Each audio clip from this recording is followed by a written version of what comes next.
¿No? Ahora sí, estamos conectados. Le vamos a dar la bienvenida a Ignacio Briones, candidato presidencial por Evópolis. Le damos la bienvenida además a los directores del Consejo que nos acompañan, integrantes de las comisiones de grupos de trabajo del Consejo y del Consejo de Competencia, y también a directivos y ejecutivos de asociaciones gremiales amigas que también han coorganizado con nosotros estas reuniones, este ciclo de reuniones con candidatos presidenciales. La idea desde la perspectiva del Consejo Minero en este proceso de candidaturas presidenciales que va en paralelo con una convención constituyente que de alguna manera va marcando el ritmo político del país durante los próximos meses y probablemente durante el próximo año, es el de tener una interacción proactiva. Hemos trabajado en la elaboración de propuestas para la discusión constitucional y que se va a ir mezclando también con las propuestas que nos gustaría ir discutiendo con los candidatos a la presidencia de la República. Hemos intentado abrir conversaciones con éxito, diría yo, Ignacio, con centros de estudio y también hemos ido tratando de generar alianzas para no estar solos en esta conversación y por eso conversamos también y nos acompañan gremios como la Sociedad de Fomento Fabril, la Asociación Nacional de Empresas de Servicios Sanitarios, la Sociedad Nacional de Minería. Creemos que es tiempo también de comunicar y dar a conocer muchas de nuestras propuestas, de lo que hacemos, a veces la elaboración de políticas públicas, y creo que a ti de alguna manera te tocó como ministro ver que en la discusión de políticas públicas en el Congreso hace falta mucha información y nuestros parlamentarios a veces no tienen conocimiento de la realidad de los sectores productivos y por lo tanto hay que también tener apertura para dar a conocer qué es lo que hacemos, cómo lo hacemos, cuáles son nuestros desafíos. La aproximación del Consejo Minero y de los gremios en general a este proceso constituyente se caracteriza por ser bastante abierta, transparente, respetuosa. Creemos que hay muchos temores, pero también creemos que se abren oportunidades y creo que para los candidatos presidenciales este es un doble desafío, digamos, el tratar de captar la atención y comunicar sus programas en paralelo con una agenda constituyente que se va comiendo también nuestro día a día. Los temas constitucionales van a marcar evidentemente parte de la agenda política, cuáles van a ser esos marcos de libertad económica, de garantías que inspiren y regulan la actividad económica en general, además de las materias específicas para la generalidad de los sectores productivos, como son medio ambiente, recursos hídricos, trabajo, impuestos, etc. Hay temas sociales cuya realidad, en definitiva, también nos afectan, nos son especialmente cercanas, como es todo el problema o el desafío de los pueblos indígenas y sus derechos, la actividad regional, etc. La minería no suele estar necesariamente presente en las discusiones de las candidaturas presidenciales, pareciera ser un dato de la causa, digamos, la minería funciona y está ahí, y sin embargo va a ser parte de la discusión profunda del proceso constituyente, y por lo tanto hay un juego, se ha puesto sobre la mesa una agenda bastante importante y con posiciones muy divergentes sobre los recursos naturales, sus cargas tributarias, etc. Creemos que un país minero como este debe tener alguna regulación minera importante, dada la prolongación de las inversiones, la incertidumbre de los mercados, los riesgos de la exploración, etc. Bueno, en una conversación con un candidato presidencial nos interesan todos estos temas y los que tú nos quieras comentar, Ignacio. Nos interesa, por supuesto, escuchar tus reflexiones sobre el momento político, sobre lo que se viene, sobre las futuras elecciones. Sé que son muchos los temas, pero es una agenda abierta. Te he tratado de resumir apretadamente en qué estamos, qué es lo que nos preocupa y hacia dónde estamos mirando en el corto plazo y en el resto del año. Y es básicamente participar activamente, de manera abierta, sin temores, sino que más bien buscando los espacios para construir un Chile distinto en el escenario. Y por lo tanto, te dejo los próximos 25 minutos, media hora para escucharte y después abrir un espacio de preguntas. La idea es terminar puntualmente a las 11:30, tal como estaba. Muchas gracias, Ignacio, bienvenido. Muchas gracias, Joaquín. Gracias al Consejo Minero por esta invitación. Poder darle ser más breve que los 30 minutos para tener un espacio de intercambio que es más rico, ¿no? Pero déjeme partir por la primera reflexión que tú hacías respecto al proceso constituyente. Y más que entrar a los contenidos, vamos a discutir las preguntas, tratar de visualizar qué significa este proceso y qué veo yo para adelante. No cabe duda que las recientes elecciones fueron una sorpresa para todos en términos de la amplia elección de candidatos independientes, que además hemos visto que han estado bien activos en sus declaraciones en el último tiempo.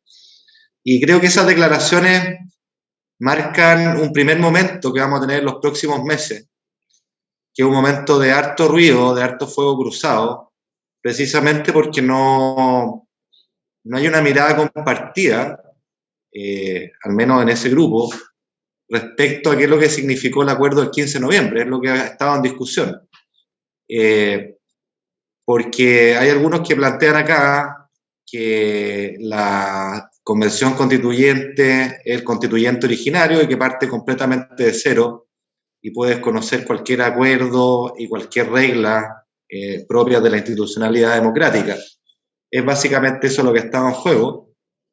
Esta mañana escuchábamos o leíamos las declaraciones del candidato comunista Jadwe, que se plegaba a esa tesis.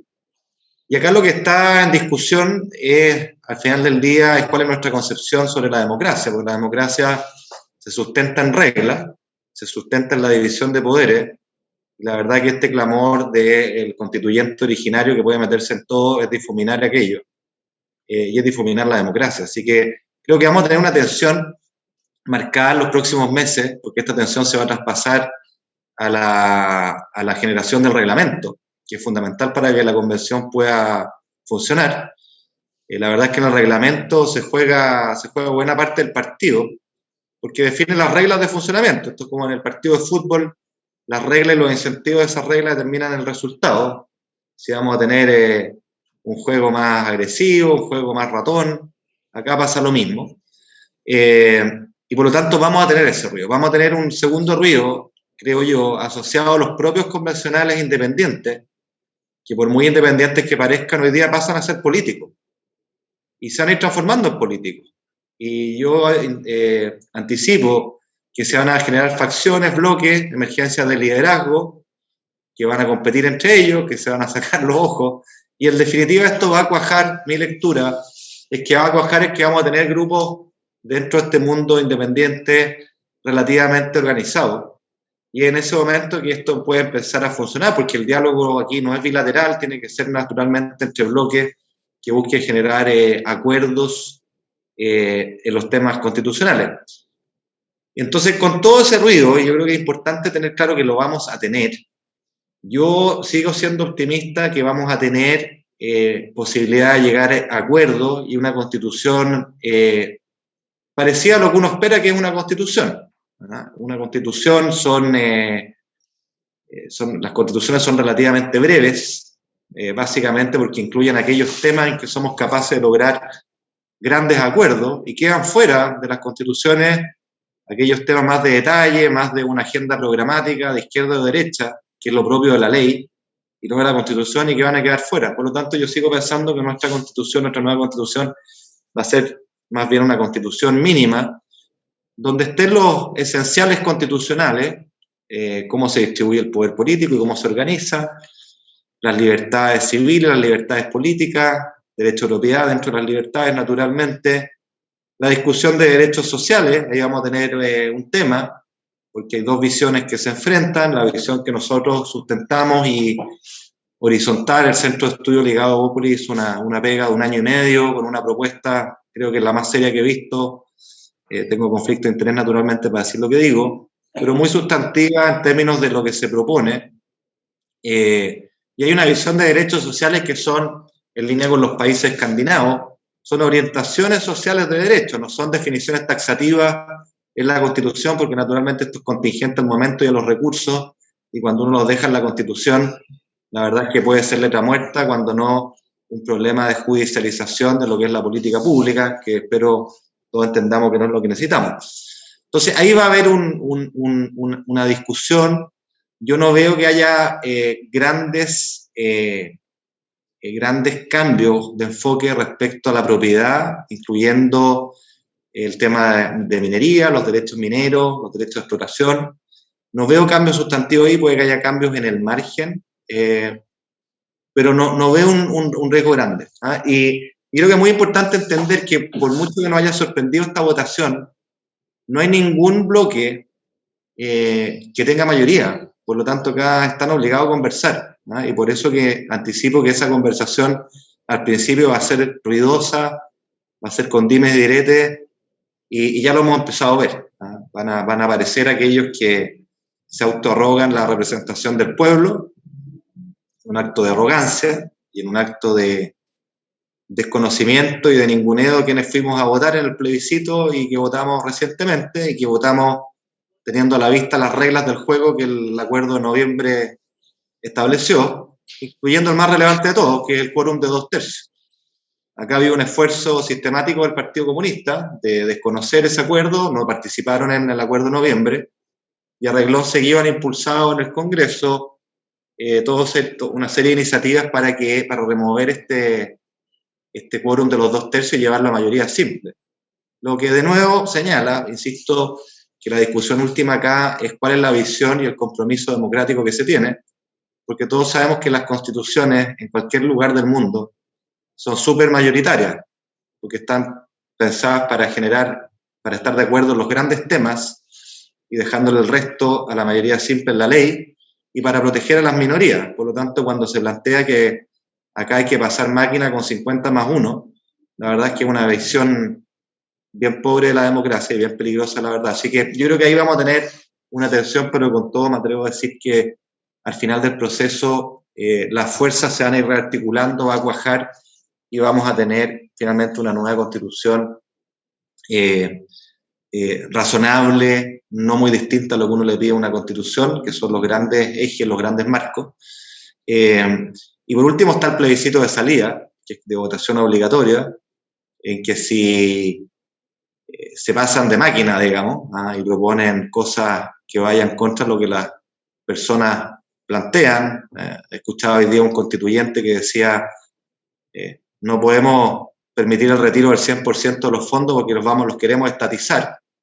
Bueno, yo les doy seguro, les doy firmado que el 80% de los chilenos, si le ponen que le van a quitar su plata, probablemente voten contra esa constitución, porque es lo que hemos visto en las encuestas, en los retiros de los 10%, que la gente tomó sentido muy profundo de la propiedad de su esfuerzo. Así que yo en materia constitucional veo ese escenario, vemos que finalmente vamos a salir con una constitución, y hay una pregunta abierta acá que tiene que ver con dos claves políticas que a mí me interesan mucho. La primera es si cambia el régimen de gobierno, si se pasa de un presidencialismo a un semipresidencialismo, por ejemplo. Yo supondría, pero no está del todo claro, que eso empezaría a regir para el presidente o presidenta subsiguiente, no para el que va a estar en ejercicio, que va a ser electo con la constitución actual, es decir, un régimen presidencial. Pero sería bueno clarificar aquello, porque no es neutro en términos de si es de aplicación inmediata. Bueno, ese presidente va a tener que salir o va a tener que funcionar de una manera muy distinta. Y lo otro que yo creo que es uno de los elementos más importantes de la nueva Constitución, es quizás de los más fomes, pero por eso de los más importantes, tiene que ver con, al alero de la discusión del régimen de gobierno, si acaso la Convención Constituyente va a hacer un pronunciamiento respecto a un tema mucho más grande, que es que independiente del régimen de gobierno, este tiene que conversar con el sistema electoral de forma tal de asegurar gobernabilidad. Esa es la piedra angular, creo yo, de lo que viene para adelante. Y lo voy a tratar enseguida en la propuesta de programática que nosotros tenemos, anclada en cómo visualizamos este escenario político. Pero intuitivamente, acá no cabe duda que viene un periodo de cambio, enfrentamos un segundo ciclo político, con hartas reformas que hacer, hartas reformas que están pendientes de hacer, y están pendientes de hacer básicamente porque no hemos logrado acuerdos, porque hemos estado tironeados por muchos años, e inmovilizados y paralizados en muchos ámbitos, y por lo tanto todas estas reformas suponen altos grados de acuerdo, y esos acuerdos con la combinación actual del régimen presidencial y un sistema electoral completamente atomizado son imposibles, o cuando no, muy, muy difícil. Me tocó verlo en el Congreso como ministro, yo prácticamente viví ahí, y fui testigo de la dificultad de armar acuerdos, y fui testigo de cómo la política se está transformando en una lógica completamente individualista, de parlamentarios de todos los colores, preocupados de su Twitter, de su pelea, de su matinal, pero cero preocupados de mirar para adelante.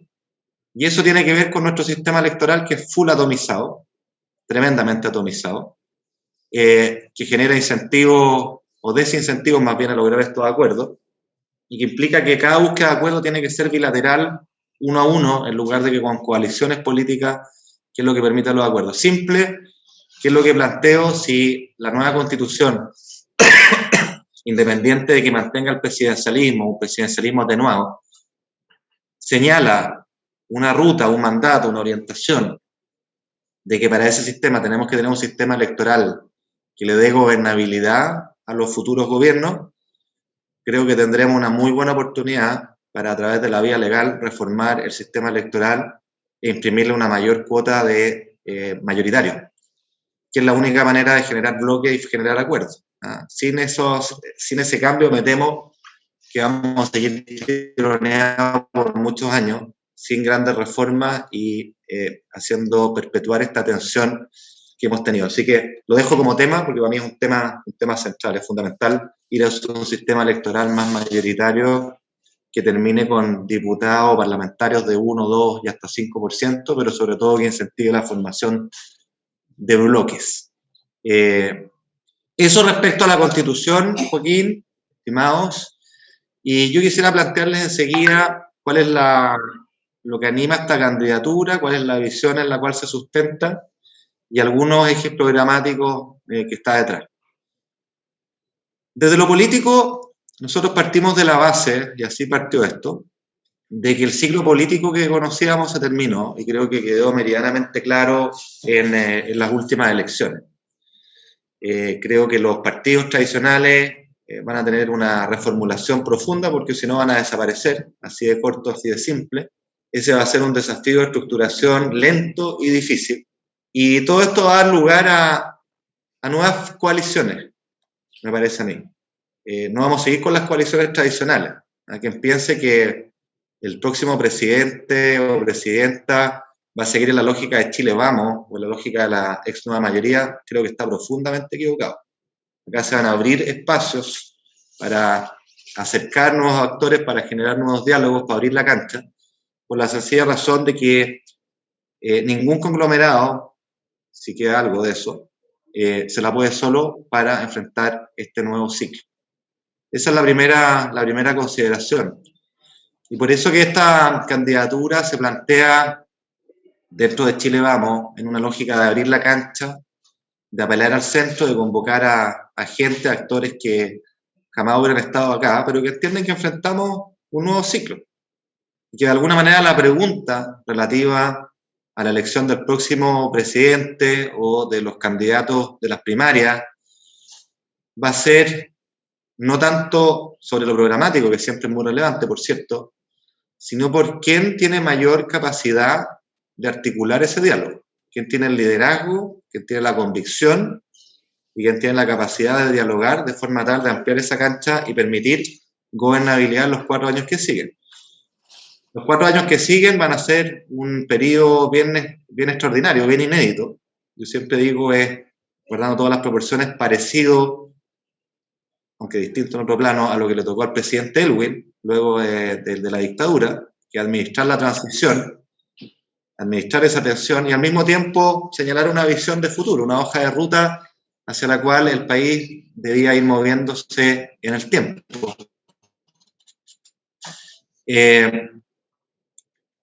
Y en este periodo que nos toca a nosotros, habría que agregar, además de este desafío de manejar una nueva transición, de iniciar una nueva transición, de sentar una hoja de ruta de futuro, le va a tocar al presidente administrar la tensión propia de un periodo que va a ser ruidoso en lo político, por lo que hablábamos de la Convención Constitucional, como también por las tensiones que hemos venido acumulando. Entonces, el próximo presidente le toca ser un administrador de paz social, de generación de diálogo y de iniciar una hoja de ruta de cambios serios, de reformas potentes pero serias, que sean sostenibles y que sean creíbles.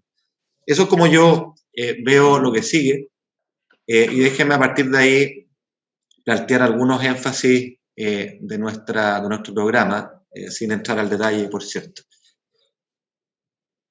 Un primer énfasis del programa tiene que ver con una transformación social, lo que llamamos transformación social, que es una transformación de la política social desde una mirada amplia, que es bastante sustantiva y que es lenta y que requiere acuerdo. En primer lugar, tiene que ver con un cambio bien profundo de la política social, como la conocemos. La política social, como la conocemos, ha sido tremendamente exitosa en disminuir la pobreza. Chile, en este sentido, es un ejemplo en Latinoamérica, pero adolece de dos problemas fundamentales para adelante, y que quiero explicar brevemente. El primero es que es una política pública que incentiva muy fuertemente la informalidad. Y ese es uno de los principales problemas que tenemos de Chile, para Chile hacia adelante. La informalidad laboral, la informalidad en los emprendimientos, la informalidad en todos los planos. Y esa informalidad no solo significa precariedad, sino que significa que el Estado no es capaz de capturar recursos, contribuciones para financiar prestaciones sociales en pensiones, en salud y de otra índole. ¿Por qué incentiva la informalidad? Porque hoy día tenemos una lógica que es que los subsidios habitacionales, la gratuidad, lo que ustedes quieran, están claros en un esquema de si usted pertenece al 40, al 50, al 60% más vulnerable, aquí tiene el beneficio, pero si usted se esforzó, trabajó, ganó un peso más, lo perdió todo. Y por eso que es pan de cada día esta idea de cotíceme por el mínimo para no perder el beneficio. Ese es un primer problema, ¿no? Y la política social debiera ser exactamente al revés. Debiera acompañar los ingresos familiares, pero incentivando el trabajo, premiando el esfuerzo y el trabajo formal. Entonces tiene que ser una palanca social de ingresos para las personas y también de incentivo al trabajo formal. El segundo problema es que deja fuera a la clase media, que te dice que está en el jamón del sándwich, demasiado rica para las ayudas estatales, demasiado pobre para el sector privado, y ahí tenemos naturalmente una deuda muy pendiente. Por eso que nosotros en esta materia estamos planteando lo que técnicamente se conoce como un impuesto negativo al ingreso, pero básicamente es una renta mínima garantizada que gira la lógica del ingreso mínimo garantizado que implementamos en el año 2020, pero es mucho más ambicioso y más amplio.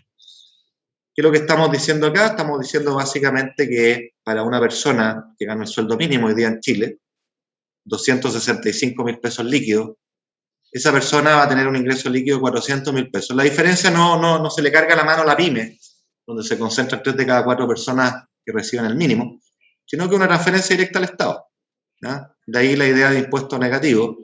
Y para alguien que gana 400.000 líquidos va a terminar cerca de 500.000 líquidos. Esta es una política cara, pero que tiene una fuente importante de financiamiento en los actuales programas sociales. Son cerca de 700 los programas totales, la mitad son programas sociales, muchos de ellos donde los recursos no llegan a beneficiar al social final, quedan en el camino, y ahí hay hartos recursos que aportar para transformarlos en dinero directo a las personas. Entonces, esa es un área potente que se inserta en la idea de un eje de nuestra campaña, que es el costo de la vida, que tiene otras medidas como subsidio al transporte público, apoyo a los créditos hipotecarios a la clase media, apoyo al endeudamiento de los hogares. Me salto los detalles, pero es un paraguas más general que tiene que ver con el presupuesto familiar, en definitiva, que haga más fácil para muchos llegar a fin de mes. El otro elemento sustantivo acá es el énfasis en educación, y en educación preescolar y escolar. Nosotros no nos perdemos, esta es nuestra prioridad, y con un énfasis en educación pública, ¿no? Tomarnos en serio de una vez por todas la educación pública, para que en un plan y en un plazo de 10 años podamos acercarnos definitivamente a los estándares de la educación privada, poniendo el acento en el aula, poniendo el acento en mejorar la remuneración de los profesores, atraer talentos, ¿no es cierto?, jóvenes que hoy día se van por otras carreras, hay que atraerlos a los mejores puntajes, y por supuesto evaluando de verdad a los profesores, poniendo al alumno en el centro. Todo eso es posible, pero requiere de grandes acuerdos y como los que yo les señalaba al principio, y ahí está el centro de nuestra propuesta, porque, seamos súper claros en esto, sigue siendo muy cierto en Chile que el lugar donde tú naciste y estudiaste condiciona, no de manera determinante, pero importantemente el lugar donde llegaste, es decir, tu libertad. Y en nuestra campaña el eje central acá es la libertad. Reforma a la salud, nosotros hemos hecho una propuesta, hemos planteado algo que hemos discutido hace tiempo, el Centro de Estudios Públicos ha hecho una propuesta en esta dirección, que dice relación con tener un plan universal de salud, donde tengamos libertad de elección si el prestador va a ser por aseguradores público o privado, pero eso también implica un cambio importante. Y en lo económico, para no alargarme más, y voy a dejar de lado algunas otras cosas, dos cuestiones. Tenemos propuestas bien de fondo para avanzar en descentralización. Como liberal, creo profundamente en la desconcentración del poder político y económico, y eso se transforma rápidamente en el concepto de descentralización, y tenemos propuestas para partir por la descentralización económica, ¿no? Me salto los detalles, pero ese es un eje importante para nosotros. Y termino con los desafíos principales que tenemos en materia económica. Acá el primero, el segundo, el tercero, el cuarto y el quinto se llama empleo. Vamos a tener años de desempleo estructuralmente alto, y eso hay que decirlo con toda claridad. Vamos a tener un desafío de crecimiento, por la sencilla razón, y ustedes lo saben mejor que yo, que el crecimiento requiere inversión, y en estos tiempos de incertidumbre lo primero que se va a resentir es la inversión, y ya lo está haciendo. Por lo tanto, acá hay que hacer dos cosas desde nuestro lado. Primero, apoyar el empleo, manteniendo el esquema de subsidio al empleo que hoy día está, probablemente haciéndolo girar mucho más a un voucher directo a los trabajadores para incentivar la búsqueda de empleo, y mantener el apoyo a las pequeñas y medianas empresas que van a salir con una hoja de balance muy mermada y que requieren ese sustento para poder dar ese empleo. Lo segundo que es fundamental acá para entregar alguna certeza en materia de inversión, y ustedes lo han visto en la discusión minera, es llamar a tener un pacto tributario de mediano plazo. Acá no nos engañemos, la carga tributaria ya subió. Eso es un dato, por la sencilla razón desde ya que hemos contraído una enorme cantidad de deuda, y todo economista sabe que cuando aumenta la deuda, bueno, quiere decir que los impuestos aumentaron, ¿ya? Eso es un dato. Entonces la pregunta no es tanto respecto al aumento de impuestos, esa es una variable relevante, por cierto, sino que cómo damos certeza respecto a la estructura de estos impuestos y a la hoja de ruta que tiene esta tributación. Por eso que nosotros hemos sido claros en señalar que en lugar de tener estas discusiones que generan efectos de largo plazo, pero hechas al alero de la emergencia, como el tema del royalty,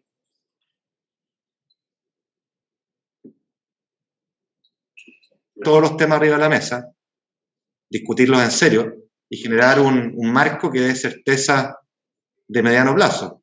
Mucho más importante que la tasa muchas veces es la certeza. Y acá una breve observación.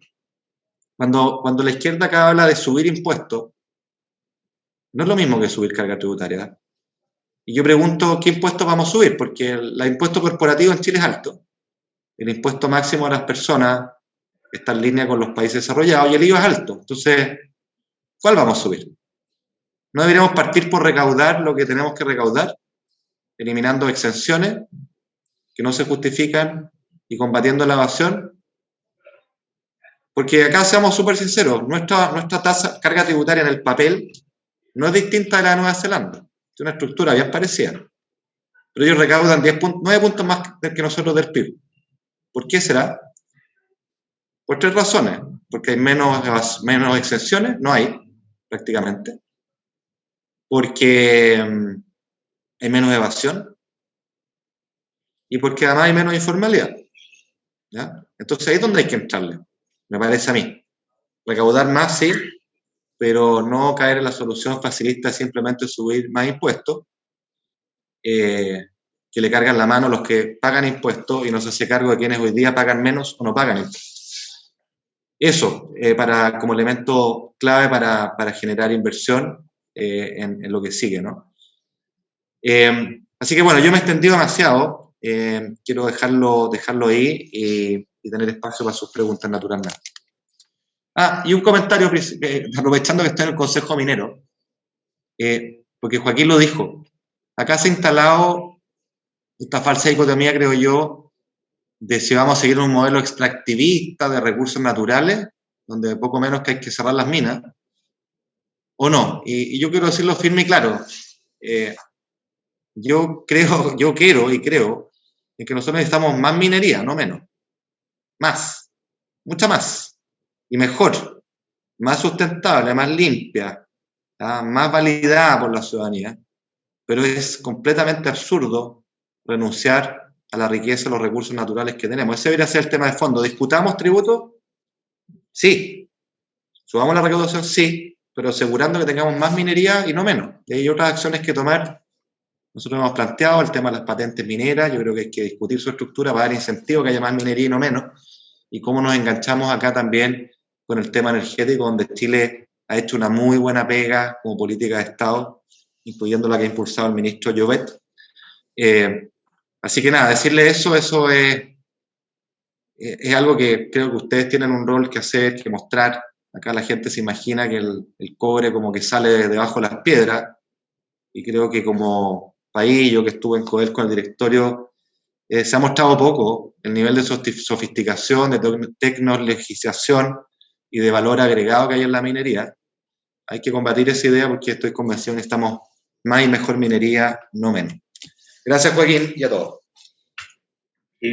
¿Me oyes, Ignacio? Estupendamente bien.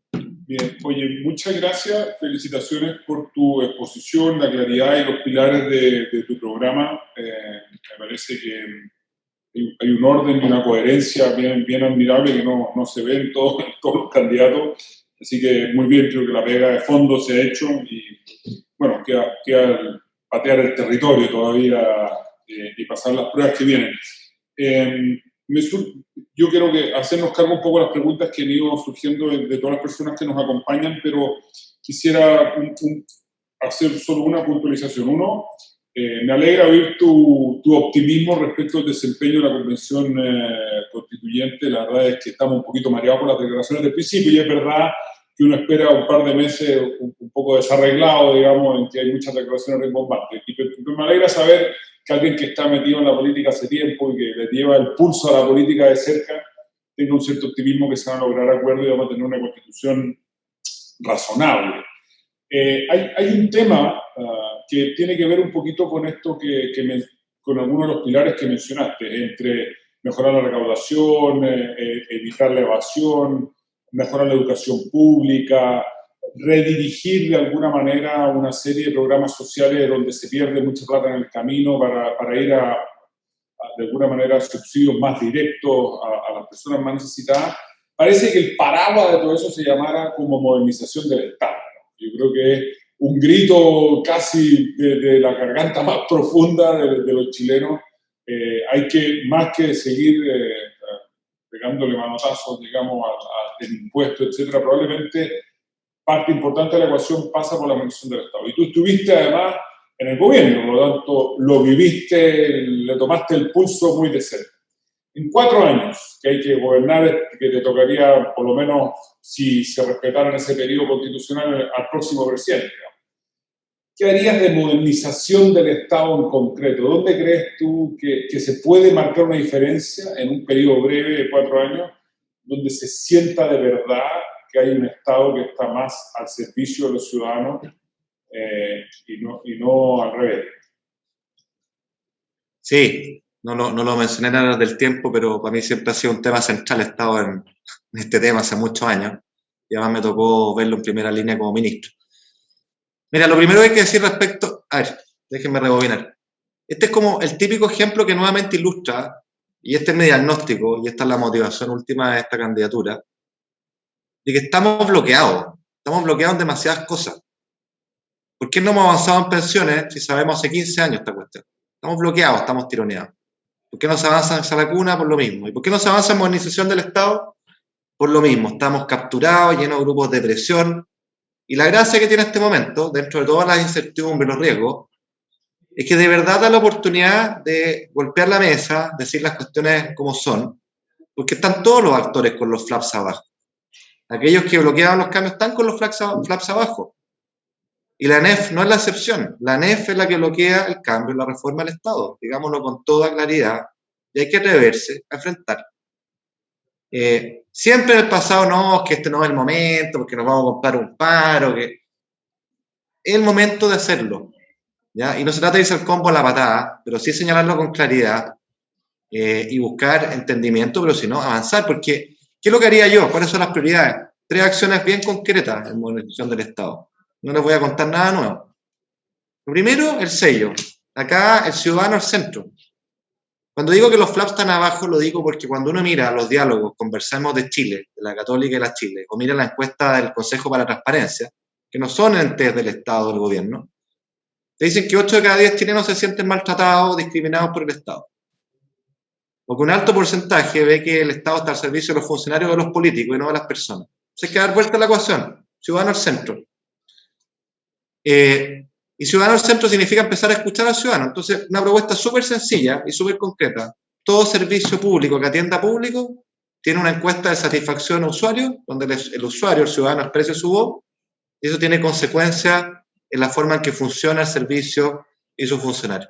Corta, simple. Segundo, modernización del empleo público. Yo dejé listo un proyecto. Lo trabajamos durante 1 año y tanto que estuve ahí, basado en trabajo de 4 centros de estudio, de izquierda y derecha. Hicimos una inédita consulta pública, participaron 60.000 personas, lo que muestra el interés por este tema. Y muy simple.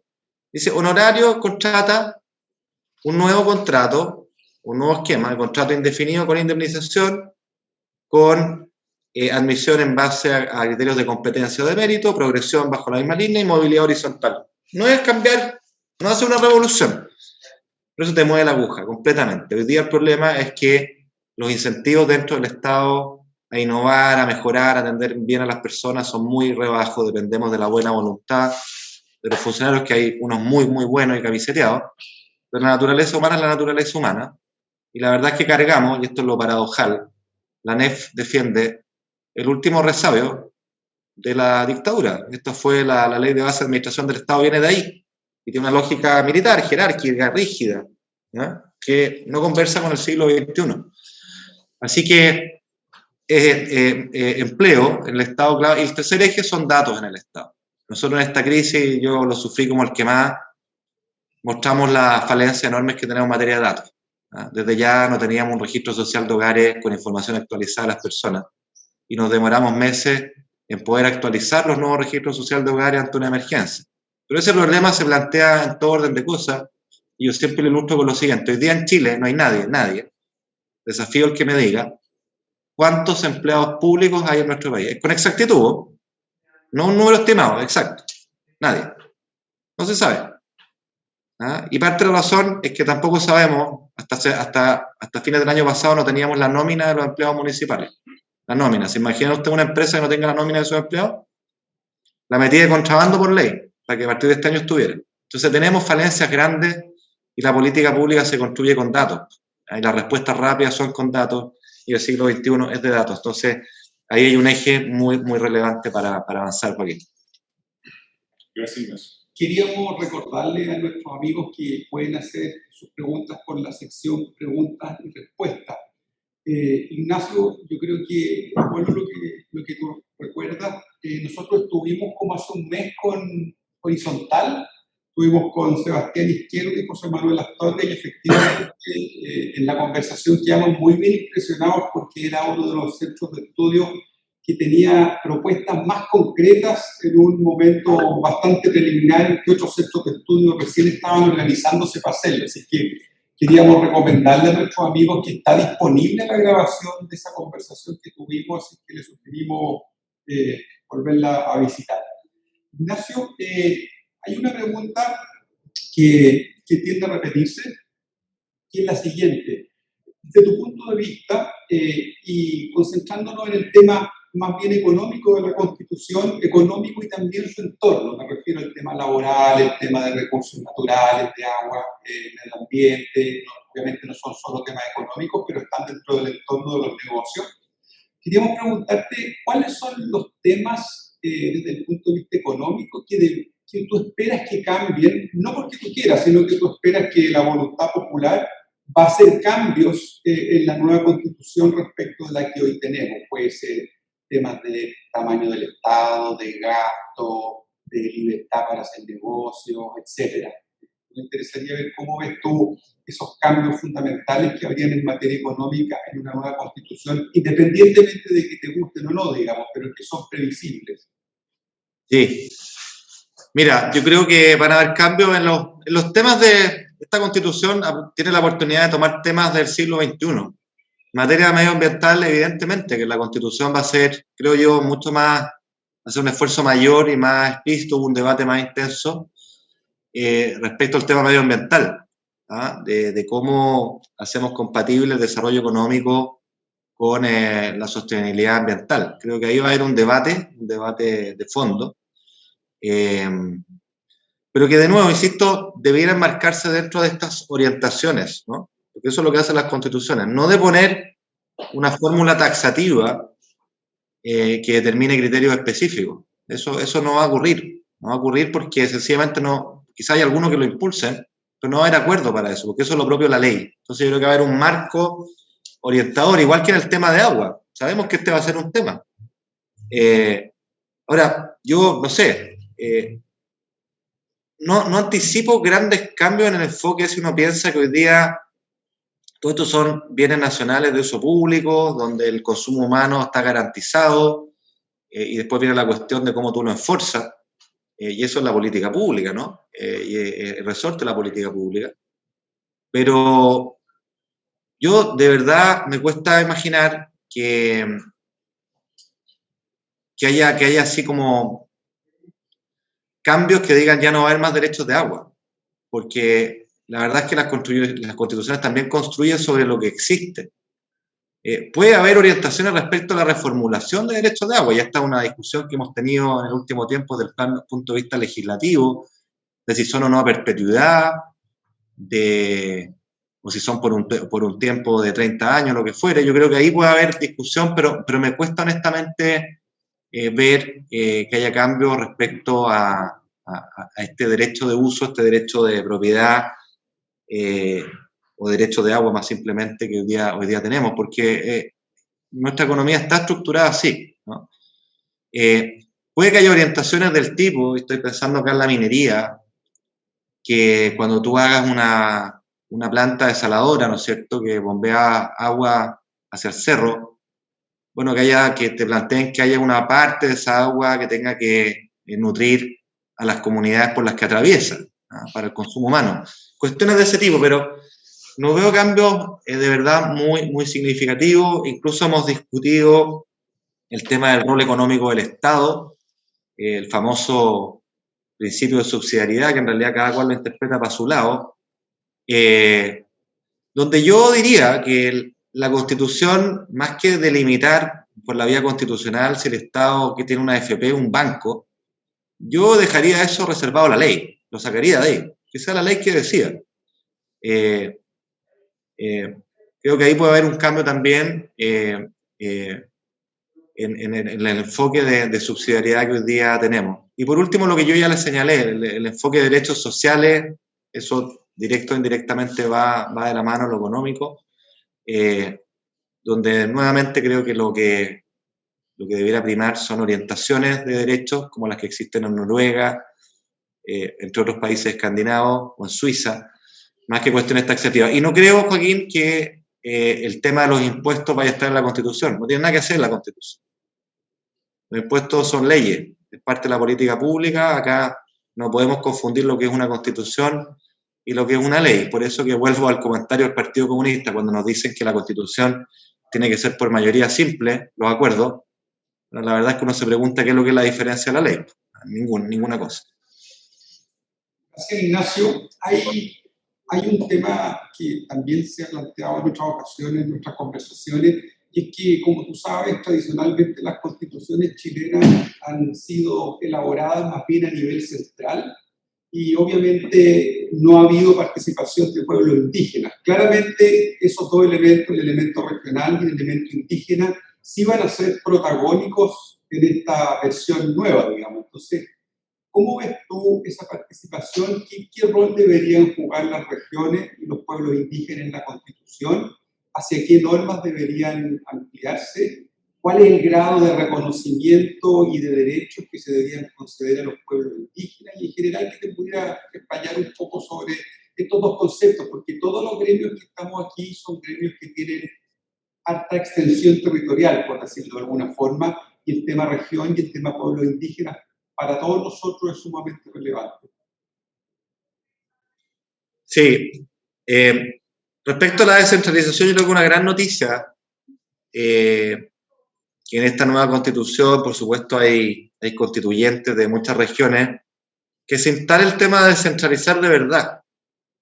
En un proceso, naturalmente, esto no es de la noche a la mañana, pues la descentralización es muy virtuosa. Nosotros le tenemos miedo porque hemos vivido en el centralismo y la cosa más o menos funcionaba, pero este es tiempo de cambio y no cabe duda que descentralizar la política social y también la política económica tiene todo el sentido del mundo. O sea, al final, yo siempre les digo a las regiones, dado que este es uno de nuestros ejes fundamentales, uno que tenga toda la voluntad del mundo en el Estado central no conoce con el nivel de exactitud, con el nivel de precisión, de granularidad, las particularidades del territorio en términos de cómo adaptar la política social a las realidades locales. ¿Por qué tenemos que mandarle una camisa de talla única? Y cómo encontrar las palancas de desarrollo. Oye, pensemos en el turismo, que es un eje central para nosotros como política de Estado. Son las regiones las que conocen dónde están el valor agregado turístico. Y lo que requieren del Estado de apoyo en infraestructura, en conectividad, etcétera, ¿no? Pero eso no lo sabe el burócrata en Santiago y no lo va a saber nunca, aunque le interesara. Y a veces ni siquiera le interesa. Entonces tiene mucho sentido descentralizar, amén de que las personas de regiones no solo se sienten enojadas de que les definan una camisa talla única desde Santiago, sino que se sienten ninguneadas, no pescadas, no consideradas, y eso es un problema político también. Así que yo creo que es bueno que avancemos hacia allá. Creo que hay una tremenda oportunidad de cohesión y también de desarrollo por esa vía, si se orienta en esa dirección. Y respecto a los pueblos originarios, a mí me parece valioso también que el solo hecho de que haya escaños reservados para los pueblos originarios da una lógica de reconocimiento, de mayor diálogo, de apertura que es necesaria. No tengo la bola de cristal para ver lo que va a salir de ahí, pero sí les puedo decir cuál es mi postura. Yo no creo que acá se genere respecto a los pueblos originarios un Estado paralelo, un Estado dentro del Estado, eso no es así. Pero yo creo que el reconocimiento político es tremendamente importante para poder avanzar a nivel de la política pública y pensemos simplemente en el conflicto de la Araucanía en soluciones, porque el drama que pasa hoy día es que los interlocutores no confían el uno en el otro, ¿no? Y sin interlocución válida no podemos avanzar en los acuerdos políticos que esos problemas requieren. Así que yo veo ambos elementos como positivos en esta Constitución.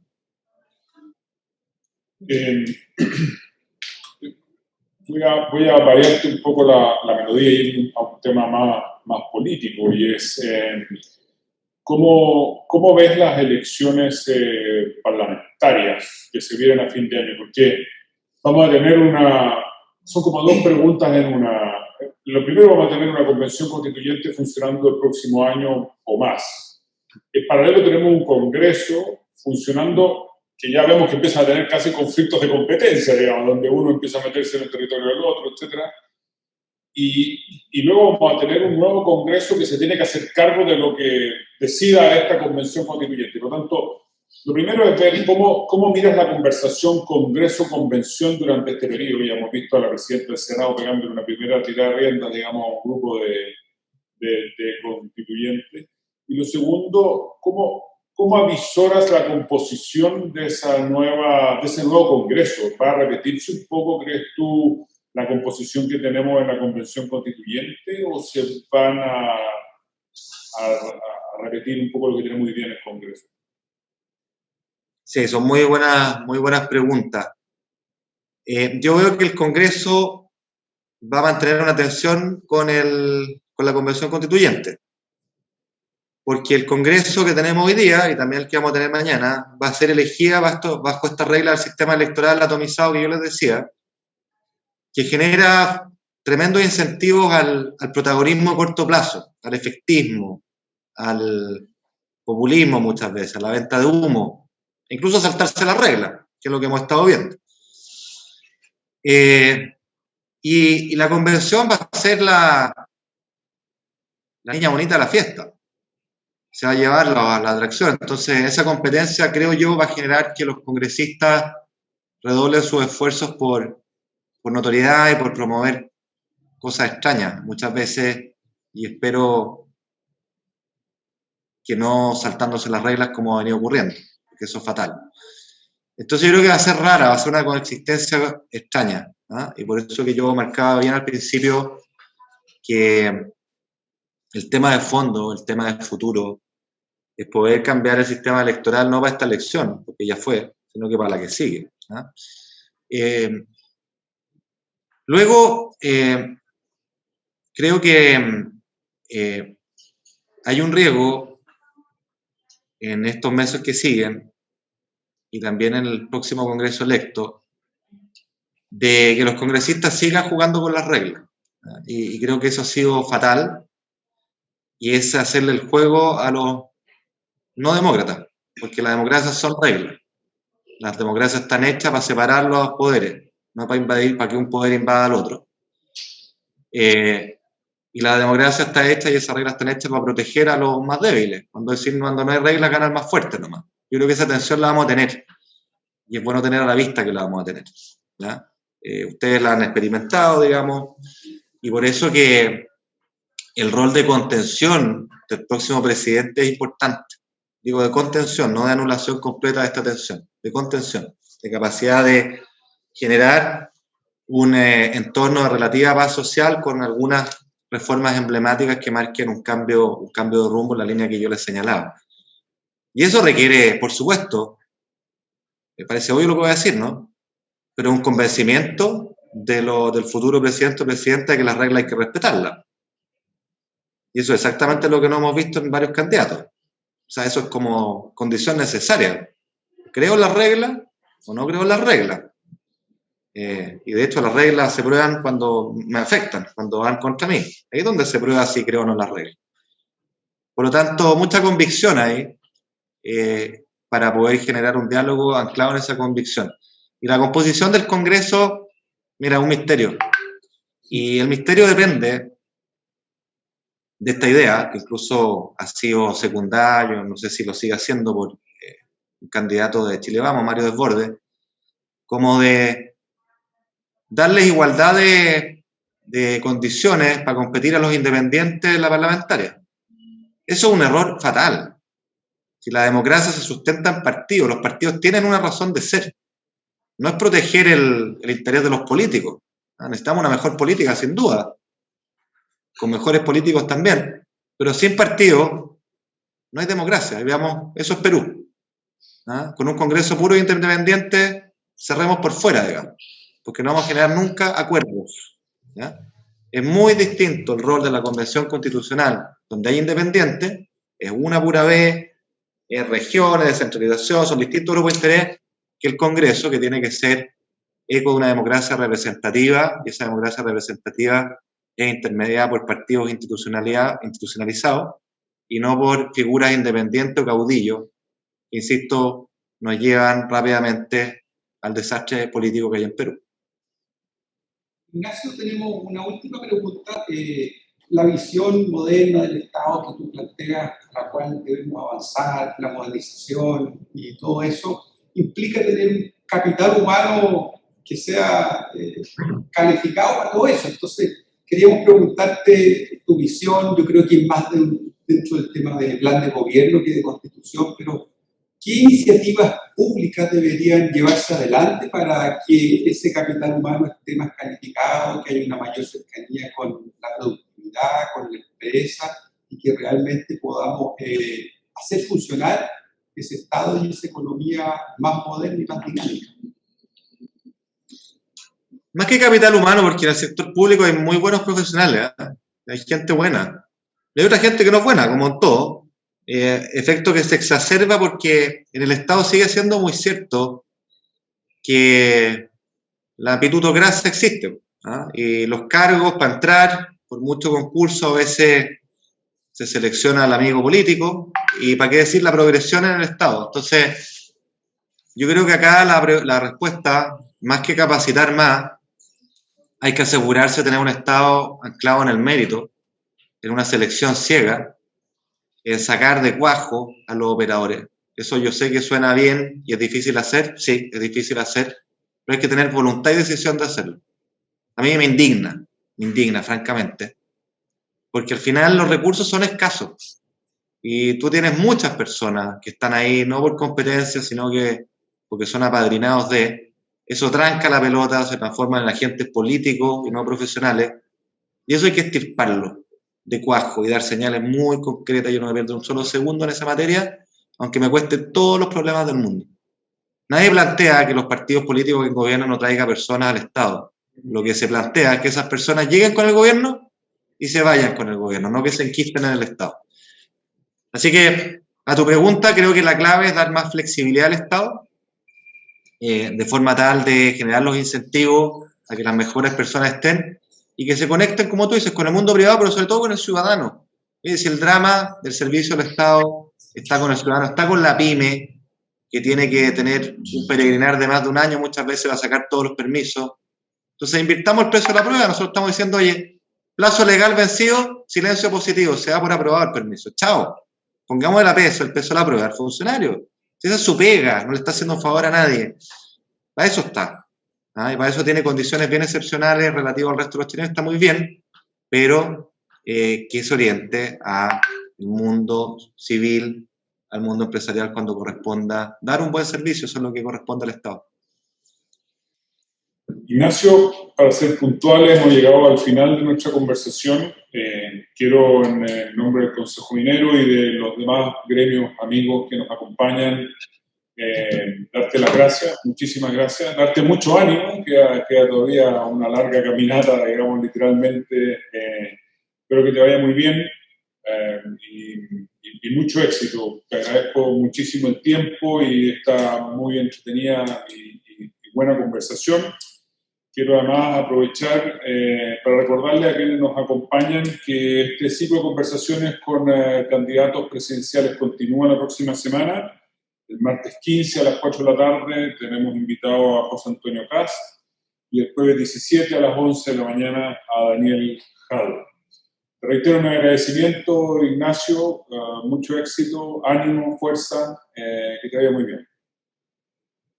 Gracias, Joaquín, gracias al Consejo, ánimo no me falta, vamos con todo y vayan a votar. Pues. La primaria es abierta y hay una sola papeleta con 6 candidatos: Boric, Jadwe, Lavín, Briones, Sichel y Desbordes. Pocos lo saben, los invito a eso. Gracias por la oportunidad y perdonen por haber fallado la última vez, que tuvo un incendio de último minuto. Gracias. Sí, no te preocupes. Nos vemos. Muy bien, Ignacio.